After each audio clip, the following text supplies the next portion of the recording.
네, 안녕하세요. 예스마입니다. 여러분들의 구독과 좋아요로 이 채널이 유지되고 있습니다.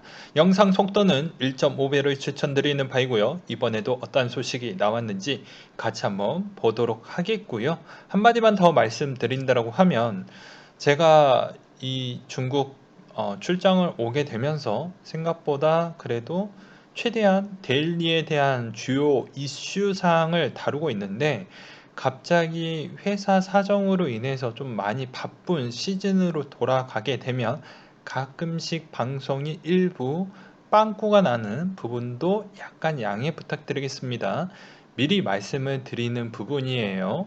그리고 하나 더 말씀을 드리게 되면 아마 또 한국으로 복귀가 되면 또 그만큼 한국 본사가 그만큼 많이 바쁘기 때문에 그것으로 인해서 오히려 하루하루에 나오는 델리에 대한 이슈 부분이 여러분들이 충족할 만큼에 대한 내용이 조금은 퀄리티가 떨어질 수 있다는 점도 참고하셨으면 좋겠습니다. 네, 일단 부연 설명이 너무 많이 길어 버렸는데요.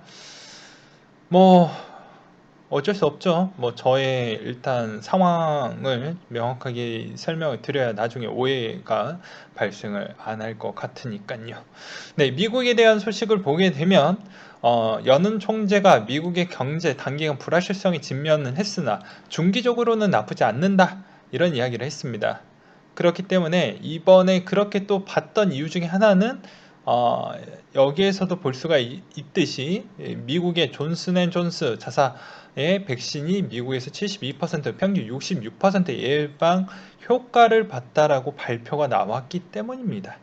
그리고 화이자 CEO는 향후에 이번 질병의 백신이 효과적이지 못할 수 있다라는 우려를 또 표현을 했지만 다만 백신 공급 능력에 대해서는 올해 2분기 말이며 약속한 규모를 우려 없이 공급할 수 있다라고 나오게 되면서 어느 정도 이번 질병 부분을 최대한 억누를 수 있을 만큼에 대한 소식이 꽤 많이 들려오고 있다. 뭐 이렇게 보시면 될 것 같습니다. 그리고 펠로시 하원 의장이 이번 부양책 통과 절차를 다음 주 예산 결의안에 통해서 패스트 트랙으로 통과를 시키겠다라는 본인의 생각을 또 공유를 하기도 했고요. 이번에 가장 핫한 소식 중에 하나죠. 네, 미국의 제임스 뉴욕주 검찰총장이 게임스톱 주식과 관련된 거래 포함된 로빈 후드의 거래 활동에 대해서 면밀히 조사할 것이다. 이런 이야기가 나왔습니다. 아무래도 최근에 보이지 않는 그런 더러운 짓거리가 좀 포착이 됐기 때문에 그런 것 같아요. 그 다음으로 중국의 상하이 등 4개 도시의 주택당국 경기 부양을 통해서 통화정책 기조로 발생된 유동성이 부동산 시장으로 과도하게 유입되는 것을 제어하기 위해서 자금 대출을 제한하는 등 투기 억제책을 발표했다라고 합니다. 뭐 이런 내용이 있었고 원자재 추이에 대한 소식을 또 보시게 되면 이번에 온스당 1841에서 1855달러 범위 내에서 왔다 갔다 해주고 있다라는 점만 기억을 해두시면 될 것 같고요. 이번에 코인의 소식 한번 보도록 하겠습니다. 보게 되면은 이번에도 리플이 그만큼 3년 만에 최대 11 상승률을 보여주었는데요. 그건 뭐 저번에도 이야기를 했지만 XRP에 따른 그런 운동이 일어났다. 뭐 이렇게 보시는 게 맞을 것 같습니다. 그리고 또 비자 CEO가 지불결제 네트워크에 암호화폐를 추가했다라는 내용이 있었고 코인원의 이제 농협은행과 실명 입출금 계정의 계약을 연장을 했다. 뭐 이거는 뭐 매번 나오는 내용 중에 하나예요.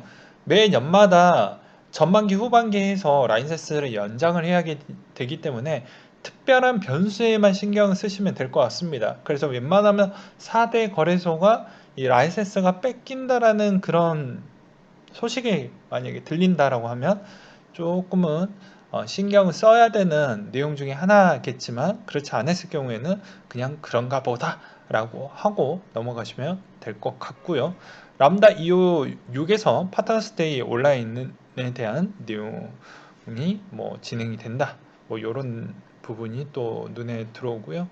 그리고 비트메인의 232 영업 책임자가 사임을 발표를 했다고 합니다.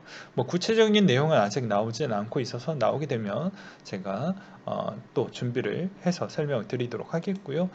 XRP 시장 가치가 테더를 능가하고 다시 3위권으로 유지를 했습니다. 상당히 의미가 있다라고 볼 수가 있겠죠. 네. 왜냐하면 기존에 계속 XRP의 안 좋은 소식으로 인해서 엄청 하락을 해 주었기 때문입니다. 근데 그것과 또 다른 행동으로 나오는 사람이 있었으니 그분은 바로 우리가 흔히 알고 있는 그분이죠. 네. 그래서 리플 판매 부분을 또 제드 형이 발동을 시켰는데 그래도 지금의 유동성 부분에 있어서 이걸 충분히 씹어 먹을 수 있을 만큼 거래량이 나와주고 있기 때문에 그것도 한 거래소에서만 나오는 게 아니죠.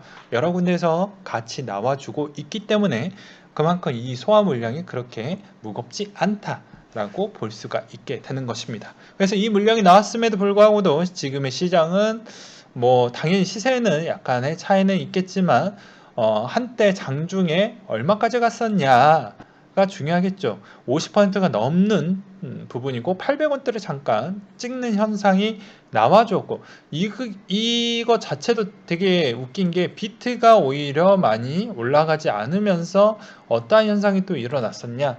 오히려 도미넌스 쪽으로 인해서 마켓 이동 추이가 좀 일어났다라고 볼 수가 있게 되겠습니다. 이제 이 정도 나왔으면 이제 확률적으로 제가 매번 이야기하는 뭐 제가 쓰는 방식이기도 하지만 그냥 참고만 하셨으면 좋겠습니다. 주로 3봉이 나오게 되면 거의 약간의 조정이 나오기 때문에 어느 정도 오늘까지 만약에 수익을 챙겨 먹으셨던 분들이 계신다고 하면 그 정도 선에서 끊어치고 다른 쪽으로 좀 눈을 돌리는 게 낫지 않겠냐라고 저는 설명을 드리고 싶고요. 그 다음으로 내용을 보게 되면 이번에 21년도 1월 테더에 이번에 찍어냈던 부분이 대략 요 정도가 된다고 합니다. 이제 이 금액에 대한 또 언급이 엄청 많이 나올 수 있고요. 그리고 하나 더 보게 되면 그만큼 예치 비율에 대한 언급도 수시로 언급이 될 수가 있으니 이 부분 잘 보셨으면 좋겠습니다. 물론 USDC 쪽도 같이 보셔야 되겠는데요. 매번 이런 스테이블 코인 쪽에서 발행되는 그런 코인 쪽은 조금씩 유심하게 보시라고 이야기를 하기도 했습니다. 그렇게 설명을 드리고 싶고요. 이번에 스텔라 재단에서 2021년도 성장 전략에 대한 발표를 했다고 하는데 내용을 보게 되면요. 스텔라의 경고성, 편리한 사용을 촉진시키며 그리고 사람들에게 인정받고 신뢰받는 블록체인이 되도록 지원을 하겠으며 국제 결제 및 증권 자산에 대한 지속 가능한 유스케이스를 육성하고 개발하겠다라는 내용을 설명을 하기도 했습니다. 그리고 스텔라 상에 있는 거래의 SDF는 5배 이상 성장을 목표로 두고 있으며 급격한 트랜잭션 증가에 대응할 수 있도록 확장성도 신경을 쓰겠다. 뭐 이런 이야기를 하기도 했습니다. 뭐 USDC 부분이 이제 뭐 얼마만큼 스텔라한테 힘을 실어주느냐에 따라서 좀 달라질 수 있겠고요. 말 그대로 이 해당에 있는 심볼대로 추세가 그렇게 흘러갔으면 좋겠다는 생각이 들고요. 그리고 이제 댄 라이머의 이오스의 프로파이가 대안이다. 이런 이야기를 했어요.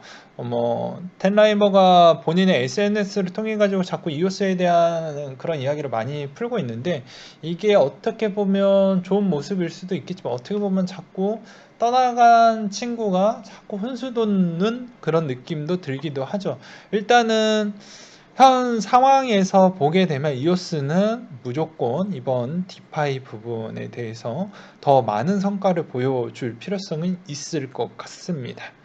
그런 부분에 대한 속도가 너무 느리다 보니까 이런 이야기도 나오고 있는 거라고 생각이 들어요. 그래서 자꾸 간섭을 하게 되고 자기에 대한 프로젝트 좀 좋게 해석을 하면 프로젝트 내가 이행률이 이 정도까지 내가 했으니 이걸 좀 마무리해 보겠다라는 또 책임감이라고 볼 수도 있겠죠. 또 나쁘게 보면은 계속 이미 떠났는데 왜 이렇게 신경을 많이 쓰냐 뭐 이렇게도 볼 수도 있겠죠. 아무튼 각자 한번 생각을 해보셨으면 좋겠고요. 뭐 네이버 라인페이에서 링크 코인의 연계 추진을 하겠다고 밝혔습니다. 그래서 보게 되면 여기서도 2억에 육박하는 사용자 풀로 가상자산 대중화에 박차고 라인 메신저에 링크를 예치를 하면 연 12% 이자를 줄 수 있는 그런 이자 농사에 아주 심혈을 기울이겠다 라는 내용을 볼 수가 있어요. 근데 최근에 일본 쪽에 있어서 이제 소뱅과 라인 쪽이 손을 잡았기 때문에 일본에 대한 특별한 실적들이 이제 상반기나 하반기 주 중에 나올 것으로 우리는 기대를 해볼 수가 있게 되겠습니다. 그리고 일본 쪽에 대해서가 아니더라도 아시안 쪽에 대한 저축률 추이가 상당히 높아지고 있는 실정이기 때문에 그런 측면이 어떻게 보면 이런 쪽에도 관심도가 높아질 수 있는 대목이 될 수도 있다. 그렇기 때문에 이번 시점에 잘 노려보면 라인도 성공할 수도 있고 소뱅도 성공할 수도 있고 오히려 링크까지도 직간접적으로 성공할 수 있는 대목도 좀 보일 수 있는 가능성이 존재한다. 뭐 이렇게 설명을 드리는 부분이고요. 여기서도 포인트는 라인페이와 링크 연계 방안도 고려 중이다라는 이야기가 나왔습니다. 그래서 여기서도 보게 되면 수치상으로 라인은 지금까지 32만 명의 사용자 링크 보상에 현재 6만 6천 명의 링크를 보유하고 있다. 시총은 대략 이 정도가 되겠으며 예치이자 서비스가 본격적으로 되게 되면 더 재밌는 현상이 일어나지 않겠냐라는 이야기를 하고 있고요. 그리고 현재까지 이더 투자의 결론과 성찰이라고 해서 바다가 조아님이 남겨주셨던 내용인데요. 내가 이렇게 투자를 했었을 때에 대한 내용을 한번 공유를 드렸는데 물론 이제 이게 투자의 본인에 대한 스타일에 대한 차이가 있는데 여기에서 여러분들한테 제가 그런 거를 재미삼아 보여드리는 대목 중에 하나는요. 본인한테 쓸모 있는 것만 흡수하시고 나머지 건 다 버리셔도 상관이 없다라는 겁니다. 이걸 굳이 색안경을 껴서 이 쓸모없다, 뭐 비판적으로 보셔도 되지만 그런 거에 너무 열정적으로 내 에너지를 소비할 필요성은 없다라고 생각이 들어요. 우리의 공통점은 무엇입니까? 내에 대한 자산을 더 많이 키우고 안정적으로 운영하는 데 초점을 맞춰야 되지 않겠습니까? 아무튼 이런저런 내용에 대해서는 계속 다뤄드리긴 할 것입니다. 그래서 그런 거에 대해서 너무 불키지 않으셨으면 좋겠고요. 여기에서도 내용을 보시게 되면 내가 18년도에 3억을 투자를 했는데 19년도 초에 7천만 원에 대한 손실이 나왔고 이다 10만 원에서 몰빵을 때렸다. 그래서 지금 현재 그대로 갖고 있었으면 11억 정도가 나왔을 텐데 사람 마음이 그렇지 않았다라는 것이겠죠. 네, 그래서 현재에서 이 정도가 나왔더라. 그렇기 때문에 어느 정도 이거는 뭐 잘했다라고 보기에는 선택과 집중을 통해서 나왔던 결과치이고 그리고 어떻게 보면 본인이 운도 좀 따라주었고 하나 더 보게 되면 본인이 얼마만큼 많이 좀 알아보았으니까 그 코인 중에 그나마 이거를 선택을 한 무언가에 대한 계기가 있었겠죠. 뭐 그렇게 보시는 게 바람직할 것 같습니다. 저 같은 경우에는 조금은 이 핀트와는 좀 다르죠. 저는 오히려 생태계가 존재하냐 마냐를 먼저 공부를 하면서 이미 무엇을 갈 것인지를 몇 개를 집어놨고 거기에 대한 생태계 이해가 끝나니까는 여기서 이제 띄울 수 있을 만한 포인트를 요목조목 다 정리를 해놓고 그 다음에 공격적인 투자를 했죠. 공격적인 투자로 인해서 약간의 손실도 봤지만 약간의 수익도 보고 수익도 꽤 크게 보기도 했고 지금은 그 수익이 좀 더 많이 커지기도 했죠. 그래서 이번 시장에도 매번 설명드렸지만 투자의 스타일은 다 절대적일 수가 없습니다.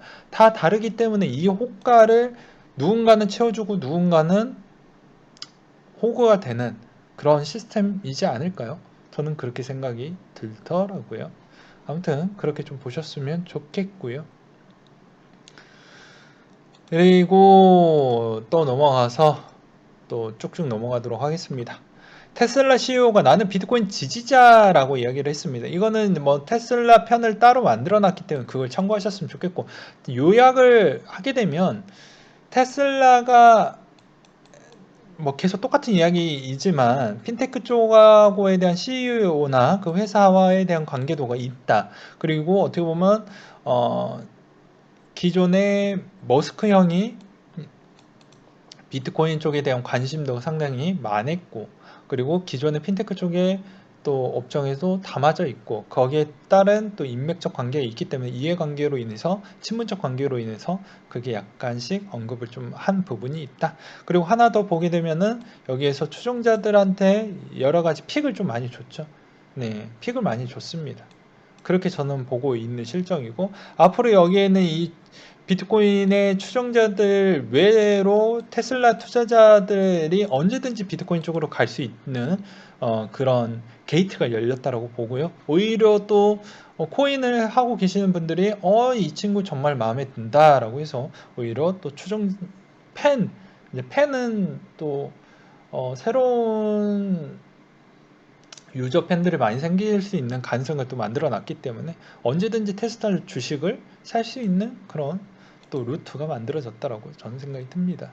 그리고 미국 연주에서 스테이블코인 CBDC와 같은 분야에 초점을 맞춘 디지털 혁신의 관리자를 뽑겠다라는 내용이 나왔고요. 여기서도 간단한 내용을 보게 되면 4명의 지원자가 링크드인을 통해 지원을 했다라는 내용을 볼 수가 있게 되겠습니다. 뭐 조만간에 여기에 관리자급이 누가 되는지도 좀 유심하게 볼 필요성이 있겠죠. 그리고 연준도 연준 나름대로 지금의 화폐에 대한 발전 속도와 통화에 대한 발전 속도가 좀 빨라지고 있는 실정이다 보니까 그거에 따른 사전적 준비를 하고 있구나 라고 보시면 될 것 같습니다. 그리고 미국의 유명 투자자 마크 큐반이 블록체인 기반의 자산 합법적인 가치 저장의 수단이다 라고 해서 이런 이야기를 했어요. 이분은 이런 이야기를 하고 이런 네임밸류 갖고 있는 사람은 어떻게 생각을 하셔라? 이미 보유를 했거나 이미 이쪽에 가장 강력한 무언가에 대한 유대관계가 있거나 그런 게 좀 있다라고 보시면 될 것 같아요. 그래서 이미 이분은 지금의 스탠스까지는 제가 정확하게 모르지만 일단 비트코인과 관계도는 일단 이어져 있다. 뭐 요 정도는 확실할 수는 있을 것 같습니다. 아무튼 이렇게 지지하는 사람들이 계속 많아지고 SNS에서도 더 많이 퍼지고 있는 이런 실정이기 때문에 미국의 비트코인에 대한 인기는 시들진 않을 것 같고 오히려 더 강해질 것 같습니다. 그래서 아시아 시장이 약간 주축을 하는 그런 시즌이 도래를 한다고 해도 다시 미국이나 유럽이 주도해서 다시 그 인기도를 꾸준하게 유지를 해줄 수 있는 그런 형태로 좀 가고 있어요. 그래서 저는 매우 기쁘다라고 생각을 하고 있는 실정입니다. 네, 오늘은 여기까지 준비를 했고요. 항상 여러분들한테 힘이 되고 도움이 되는 예스맨이 되도록 하겠고요 라고 이야기를 하고 마무리를 할 뻔했는데요. 하나를 놓치고 넘어갈 뻔했습니다. 당연히 가장 중요한 일정 소식을 설명을 드리고 넘어가야 되겠죠. 그래서 준비를 했습니다. 네, 벨라 프로토콜이 1월 2주 안에 파트너십을 발표하겠다라는 내용이 있었고 쭉쭉쭉 넘어서 2월 달까지 이야기를 해야 되겠죠. 룸 네트워크가 최근에 많이 올랐던 이유가 토큰 수합이 있었다. 그리고 스트라티스가 매우 중요한 파트너십을 발표하겠다고 나왔고요. 그리고 맵스미가 이번 이미 지났지만 그래도 여기에 상장될 확률이 매우 높다. 그리고 블루제리 로드맵을 공개 안 하고 메인넷을 한다라는 소식이 있고요. 에이다가 이제 메리 하드포크에 대한 내용이 일단은 잡혀져 있습니다. 그리고 여기에서도 이제 플루터스에 대한 스마트 계약의 테스트가 진행될 예정이기 때문에 앞으로 에이다에 대한 시세는 나쁘지 않을 것 같습니다. 그리고 시아코인이 하드포크 예정이 2월 4일 새벽 6시에 있고요. 그리고 OK에서 하드포크의 지원을 약속을 했고 그때 당시에 입출금 중단하니까 이 점도 참고하셨으면 좋겠고 업비트의 유의 종목 6개가 2월 4일 중에 나온다고 하니까 상장 폐지되는 코인 요목저목 잘 피해 다니셔야 됩니다. 저기 잡트코인 50% 올랐네? 그러면 내가 한 20%만 먹기 위해서 70% 되면 팔아야지 하다가 골로 갈 수 있어요.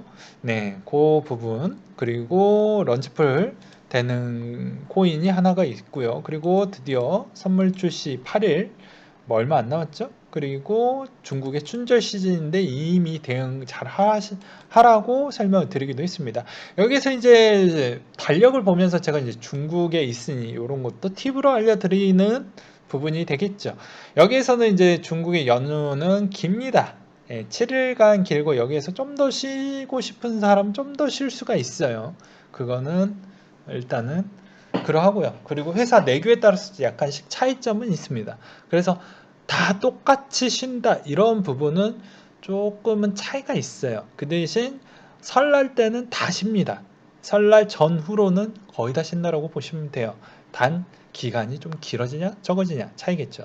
여기서 특별한 점은 무엇이냐, 이렇게 일주일 동안 쉬게 되면 어떻게 되면 그 주의 이 주말에 쉬어야 됩니다. 그래서 이 파란 부분은 출근하는 날이에요. 그냥 평일과 같은 겁니다. 특근이 아니에요. 그래서 이런 점도 좀 알아두셨으면 좋겠고요. 쭉쭉쭉 넘어갑니다. 그래서 이때도 판다라는 이야기가 나올 수가 있는데 이미 자료를 올려드렸기 때문에 참고하셨으면 좋겠고, 퀀텀이 2월 13일 에어드랍 스냅샷을 한다라고 하니까 아무래도 어떠한 영향을 줄 수가 있겠죠. 그리고 코스모스가 2월 18일 메인넷이 있으니 코스모스에 대한 방향성도 좀 보셨으면 좋겠고, 드디어 XRP의 2월 22일자 우린 잊지 못하겠죠. 네, 리플에 대한 SEC 소송 부분에 대한 내용이 약간의 공개하는 자료가 나올 수 있는 부분이 있다.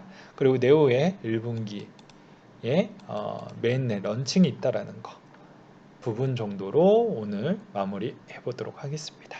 네, 이상으로 마치도록 할게요.